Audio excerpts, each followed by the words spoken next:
नमस्कार, स्वागत है आप सबका राजनीति के इस अखाड़े में। मेरा नाम है अजय सीतिया। मित्रों, यह सब तो आपको मालूम ही है कि राहुल गांधी इस समय अमेरिका में है और उन पर मेरा यह तीसरा वीडियो है। इस बीच खबर यह आई है कि असल में डेमोक्रेटिक पार्टी की उम्मीदवार कमला हैरिस ने राहुल गांधी को अमेरिका बुलाया था।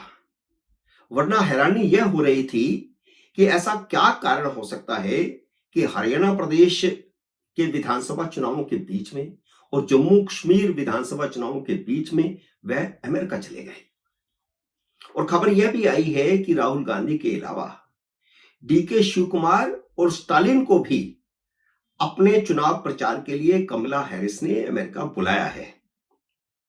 इसलिए राहुल गांधी हरियाणा और जम्मू कश्मीर के चुनाव बीच में छोड़कर के अमेरिका गए हैं और इसके बाद डीके शिव कुमार और स्टालिन भी अमेरिका जाएंगे ताकि ये तीनों लोग वहां के भारतीय मूल के वोटरों को प्रभावित कर सकें, जिससे यह साबित होता है कि भारत के चुनाव में अमेरिका की डेमोक्रेटिक पार्टी पर्दे के पीछे से इंडिया अलायंस को जिताने के लिए और नरेंद्र मोदी को हराने के लिए काम कर रही थी। राहुल गांधी भारतीयों के बीच जो इंटरव्यू और भाषण दे रहे हैं उनमें मोदी और भारत पर जमकर चहल तो उगल ही रहे हैं, झूठ भी जमकर बोल रहे हैं। मैंने उनके आज के भाषण और इंटरव्यू से 7 झूठ पकड़े हैं, एक एक कर सब पर चर्चा करते हैं।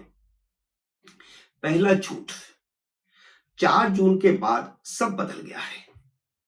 जब कभी मैं दिल्ली में बाहर निकलता हूं तो लोग मुझे कार का शीशा खोलने को बोलते हैं। मैं कार का शीशा खोलता हूं तो वे मुझे कहते हैं कि डर निकल गया। जो डर पिछले 10 साल से बना हुआ था वह 4 जून के बाद निकल गया। क्या ऐसा कभी हुआ है? क्या ऐसा कभी हो सकता है कि दिल्ली में कभी राहुल गांधी की कार को किसी ने हाथ देकर रोका हो? क्या उनकी गाड़ी बिना एस्कॉर्ट के चलती है? क्या उनके आगे पीछे दाएं बाएं एस्कॉर्ट नहीं होती है? सुरक्षा का घेरा नहीं होता है? झूठ ऐसा बोलना चाहिए जो बच जाए। दूसरा झूठ, भारत कुछ भी प्रोडक्ट नहीं कर रहा। भारत कंज्यूमर का हब बन गया है। भारत ने चीन को अपनी मार्केट दे दी है। सारा कुछ चाइना में प्रोडक्शन हो रहा है और वह भारत में आ रहा है, जैसे अमेरिका में आ रहा है। चीन में कोई बेरोजगारी नहीं है, सब सुखी हैं, जबकि भारत में बेरोजगारी बढ़ गई है क्योंकि भारत प्रोडक्शन हब नहीं बना, कंज्यूमर हब बन गया है। लेकिन क्या यह सच है? सच यह है कि पिछले 10 सालों में भारत की प्रोडक्शन बहुत बड़ी है। भारत नया प्रोडक्शन हब बन रहा है दुनिया का और कई गुना निर्यात पिछले 10 सालों में बढ़ा है। निर्यात तो तभी बढ़ेगा जब प्रोडक्शन बढ़ेगी, जब प्रोडक्शन होगी।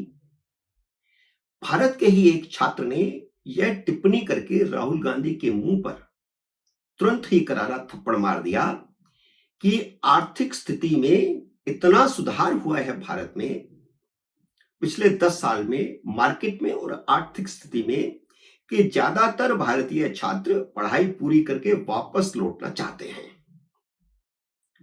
तीसरा झूठ, भारत में सिखों को पगड़ी और कड़ा पहनने की इजाजत होनी चाहिए, गुरुद्वारे में जाने की इजाजत होनी चाहिए। क्या कह रहे हैं? क्या सच है कि भारत में सिखों को पगड़ी पहनने की इजाजत नहीं है?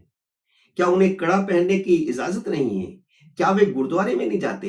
उनको गुरुद्वारे में जाने से कोई रोकता है? उन्हें कड़ा पहनने और गुरुद्वारे जाने के लिए इजाजत लेनी पड़ती है? सरासर झूठ। भारत में सिर्फ एक बार सिखों को पगड़ी पहनने से डर लगा था, 1984 में, जब सिखों के घर पर हमला करने के लिए कांग्रेसी दंगाइयों को कांग्रेस के दफ्तर से वोटर लिस्ट थमा दी गई थी ताकि वे चुन चुनकर सिखों को मार सकें। प्रधानमंत्री नरेंद्र मोदी खुद कई बार गुरुद्वारे जाते हैं और जब भी गुरुद्वारे जाते हैं खुद पगड़ी पहन कर जाते हैं। क्या राहुल गांधी अमेरिका में रह रहे सिखों को खालिस्तान की मांग करने के लिए भड़काने गए हैं? क्या उन्हें याद नहीं या उन्हें पता नहीं कि 1984 में जब उनके पिता राजीव गांधी प्रधानमंत्री बने थे तो उस समय चुनाव प्रचार में सिखों के खिलाफ क्या प्रचार किया गया था? कितना झूठ बोलेंगे। चौथा झूठ, आरएसएस कहती है कि कुछ राज्य, कुछ समुदाय, भाषा इंफीरियर हैं। आप तमिल नहीं बोल सकते, आप मलयालम नहीं बोल सकते, आप कन्नड़ नहीं बोल सकते। यह आरएसएस की थ्योरी है। आरएसएस को भारत के इतिहास की कोई समझ नहीं है। कितना जानते हैं आरएसएस को? और क्या यह सच है? क्या भारत के लोग आरएसएस को नहीं जानते? वहां जाकर के आरएसएस के बारे में इतनी गलत अफवाहें उड़ाने से क्या होगा? आजकल इंटरनेट में सब कुछ उपलब्ध है। राहुल गांधी कहना चाहते हैं कि आरएसएस हिंदी भाषी और उत्तर भारतीयों का संगठन है। शायद या तो उन्हें पता नहीं है कि आरएसएस के संस्थापक मराठी थे। आरएसएस के एक सरसंघ चालक के सुदर्शन कर्नाटक से कन्नड़ थे।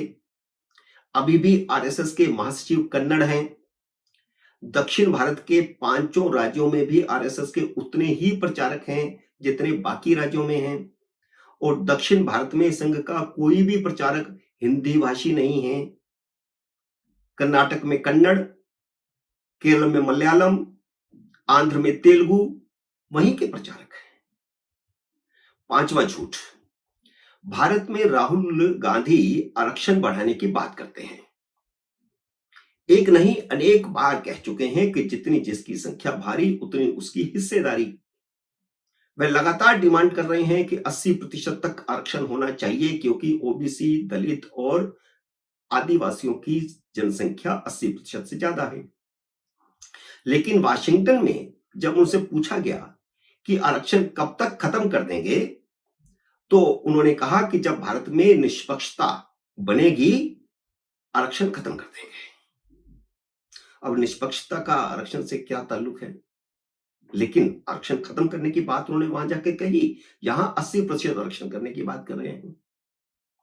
जाति जनगणना के बाद आरक्षण बढ़ाने पर सवाल पूछ लिया तो उनका जवाब ही बदल गया क्योंकि सामने वे बच्चे बैठे थे जो योग्यता के आधार पर नौकरियों वाले थे और योग्यता के आधार पर नौकरियां पाना चाहते हैं भारत में।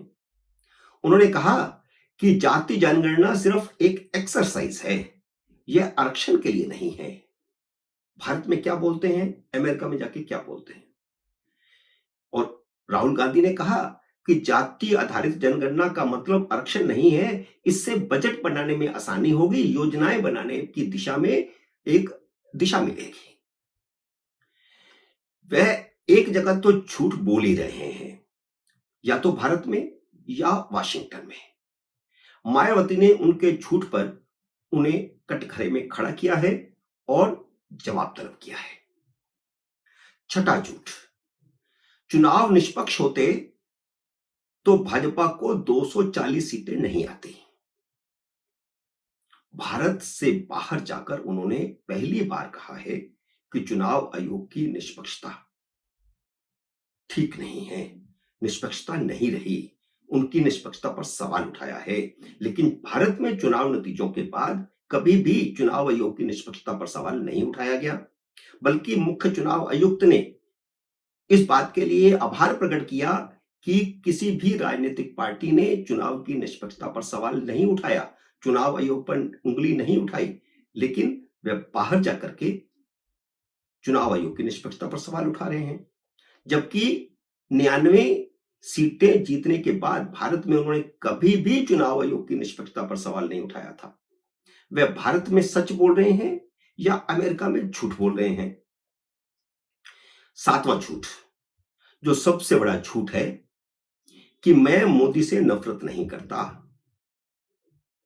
खून का सौदागर, खून की दलाली, सारे मोदी चोर क्यों होते हैं?